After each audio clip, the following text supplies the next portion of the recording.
But first, before we go down our checklist, let's just go ahead and read the prompt. Ever, can you read it first? It's the very last page. The following two poems are about Helen of Troy, renowned in the ancient world of her beauty. Helen was the wife of Menelaus, a Greek king. She was carried off to Troy by the Trojan prince Paris, and her abduction was the immediate cause of the Trojan War. Read the two poems carefully, considering such elements as speaker, diction, imagery, form, and tone. Write a well-organized essay in which you contrast the speaker's use of Helen. Okay, so the checklist that we saw yesterday and the day before that we're trying to get accustomed to is done always after we read the poem. So what are some important traits that we see in the prompt itself? First one, right? Yeah, read the two poems carefully, considering such elements. What are some things that we see? Ever? Is the fact that it asks us to look at the elements of the speaker, diction, imagery, form, and tone. So we have elements. Okay. What else? Contract. Contrast.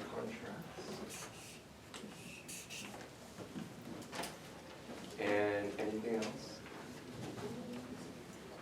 Speaker's view of Helen. That's so important. You have to do that now. You had to leave class. What class are you in now? I swear. I know, but leave it. But you're losing out on education. Speaker, right? So we've got speakers. We've got multiple speakers. That's going to be on camera. Lecturing a child. Hey, camera. So multiple speakers. So we're looking at two different poems, right? So when we come to this poem, one thing I always, when I was at the AP conference back in Atlanta a couple months ago, one of the graders was saying, he asked one of the guys who made the exam, he said, the devices that are on, that they give you, should students use it? And the guy said, those devices are there because they are in the poem, right? So obviously you don't have to use it, but it'd be silly not to, right? Obviously if you see other things that you're more comfortable with, definitely use those, but don't try to reinvent the wheel. Definitely look for these things. So we've got speaker, diction, imagery, form, and tone. So these are all things that are present in the poem that we might want to look for. Anything else that we might see? Yesterday we found what? Illusion. Illusion. Simile. Similes. Metaphors. Metaphors. We also saw repetition. Cool. So we should have a good frame of mind before moving into the two poems of what we're looking for. One, looking at speaker's view of who? A particular person, right? And then what's our job? To contrast the what? The views. So what do we know prior to even reading the poems? Let's pretend like we haven't even seen them yet. What do we know about the poems? They're both about Helen of Troy. They all contain the diction, imagery, form. They contain these elements. The same structure. Different authors. What'd you say, Jania? Nothing. The same structure. Maybe similar structure. They're gonna have different views. Yeah, they're going to have different views, and I think that's really important. So what we went over yesterday is, number one, before you look at it, you just look at title, so to Helen. So we know this poem is to her. And then this one is, interesting, is on Helen. So what's the difference even between these two titles? One is directed to her and the other is about her. Yeah, so this is almost like a letter, and this is about. Okay? So if you're writing something to someone, you're definitely going to write very differently than if you write about them, right? Alright, and so after you look at the title, we see, okay, two different authors, so Edgar Allan Poe and Hilda Doolittle, a man and a woman. Time period, we don't necessarily have the time period here, right?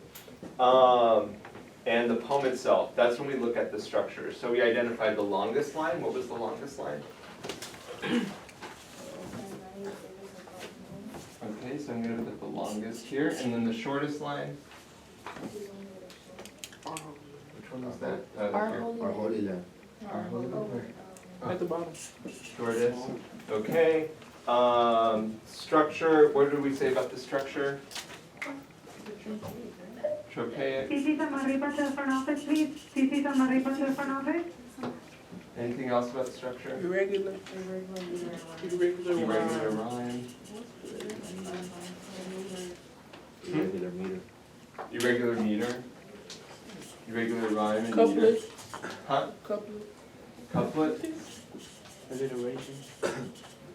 Alliteration. So there's some of the devices. Alliteration. Anything else about the structure? 3 stanzas, right?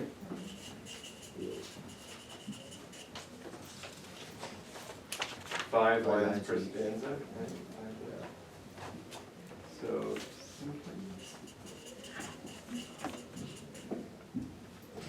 cinco.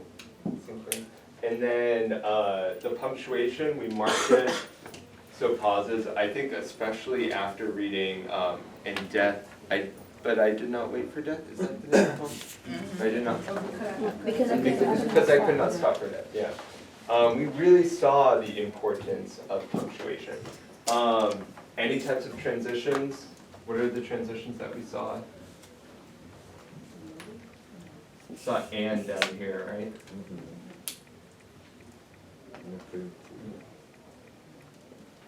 I think that's probably good. After your transitions, generally, especially like after your butts, we see a big old shift.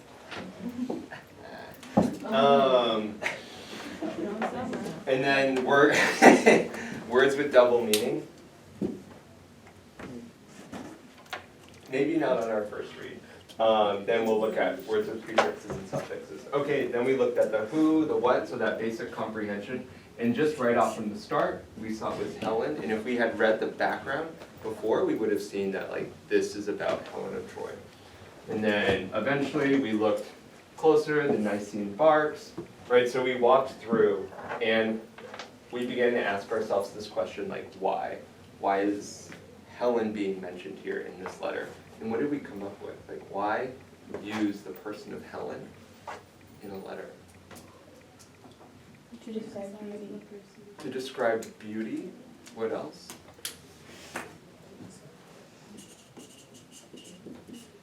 So why Helen? What was, because we saw down here, right? This is the glory of Greece, and what do we know Helen is written in? What type of literature? It's Greek literature. It's, what did you say? Mythology, but I heard someone say it. It's a type of genre. Epic. Epic, yeah.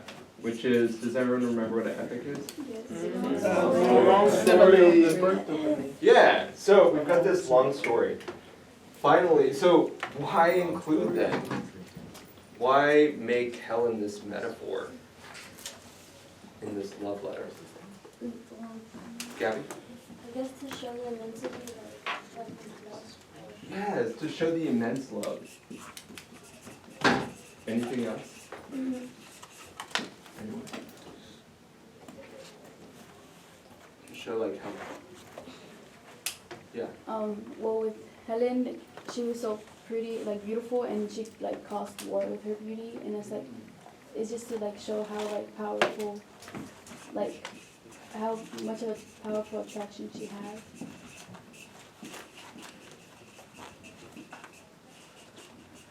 Yes, I think that's perfect. So we've got these two things. We've got the immensity of her love and then the power of her love. And yesterday we saw like it's so powerful, like it draws these Nicean barks, these boats to her, right? Back to the homeland. Cool. So coming to today's poem on Helen, we want to kind of start off in that same pattern. So we're gonna look at the structure itself, and then we'll start to dig into the poem, okay? All right, let's take about a minute and a half, just like look at the structure, punctuation. All right.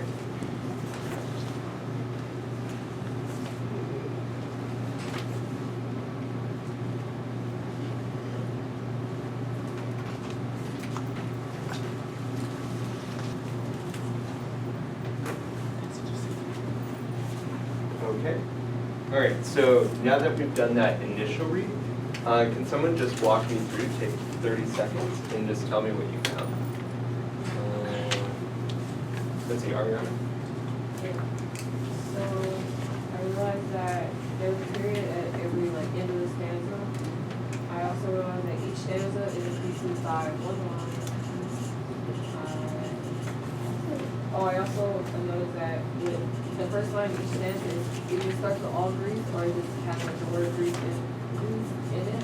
So I think it's about like maybe like why Greece, like something like Greece has this point of view on how. That was great. Did everybody catch that? Yeah. Yes. A couple things I didn't notice myself is that it increases by one line, they all have Greece in it.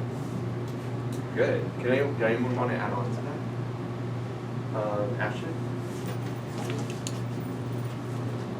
Yeah? Or, yeah? It's like, yeah. Joe? That's like a representation of the color white.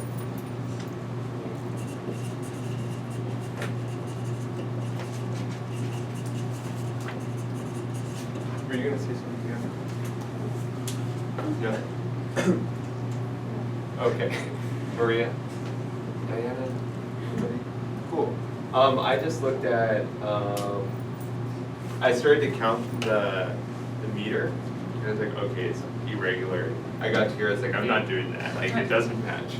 And then, 3 stanzas, and then I noticed that, there seems to be a pretty formulaic way that he uses commas. There's nothing like, doesn't seem to be, at least right out of the way, out of the ordinary.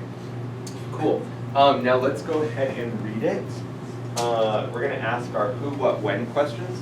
And so, just like you would say, okay, what is it about? After we read and find what it's about, like Joe brought up something really interesting, like white. Okay, we know there's something white here. Then we need to ask the next level of question is why does he use white? So let's do a basic comprehension read and then move into the why part. All right, let's take 2.5 minutes. Go.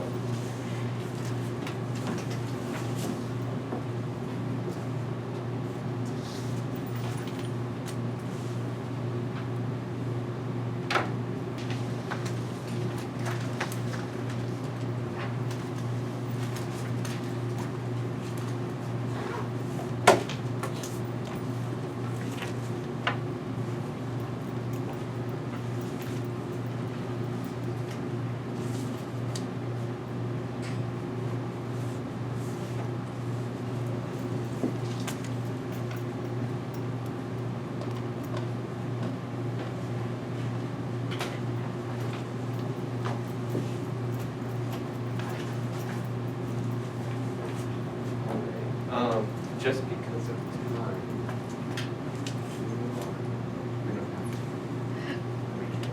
time, can I have a volunteer just to go? Yay, Alicia. I saw Alicia go. I was really trying to do.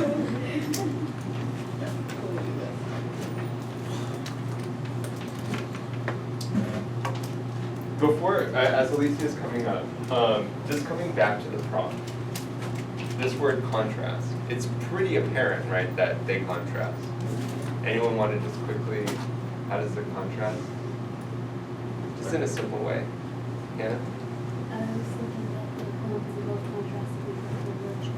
Like the person was talking about how much he loves her and saying all these like things about relating to love and feelings. I was having moments talking about the age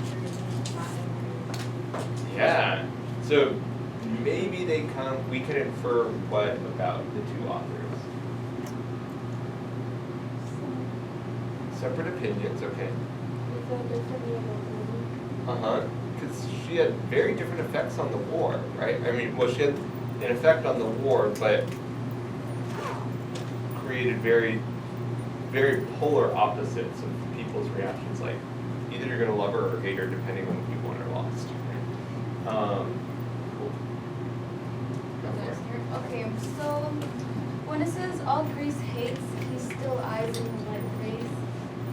Well, it starts off with hate, so I immediately thought, okay, they really don't like her. But then it says he does still eyes in the white face. The white face reminded me of death, so I thought she was dying or something, and I thought they hated the fact that she was dying. So I was like, well, that's a contrast right there. And then the luster acts of the olive White oil. face here. I didn't know what that meant, so I just moved on. Where she stands and the white hand. So again, white is another color that's being repeated. I don't know, there might be a symbolic effect in it, but I don't know. So all Greece rivals. That has a negative connotation. So I thought whenever it says rivals, I thought it was like an uprising or something. The wan face when she smiles. Hang it deeper still when it grows wan and white. So again, it's more in white and wan now at this Wan. point. Wan. Yeah. So I don't know what that means. Pale. Pale. Oh, well, Yeah. pale and white. Either she's sick or dying or something. Remembering past enchantments and past ills, so sickness. I don't know if she's sick, like what is she going through? Greece sees unmoved. Greece is generalized here by the population, so I think all of it, but maybe there's like outliers. God's daughter, born of love, so I guess she had a good family. The beauty of cool feet and slender knees, I guess her physical beauty, and could love indeed the maid. I thought maid, since they're like considered peasants, I think in this era, I thought she meant she could love the peasants only if she died. White ashes Pluto's like this. So yeah, I don't know what. Wants you. Yeah. So other than that, my questions were, why did they continue to question her physical appearance? Was there something that the people didn't like about her in the aspect of how she looked? And I said, would they hate it if she dies, or would they love it if she dies? And Great, so I'm gonna, very good. What was the first one? Why focus on her looks? yeah. And what was the second one? Would they want her to die? Would it be a good thing or bad thing? That's a really interesting point, because even when I compare, read your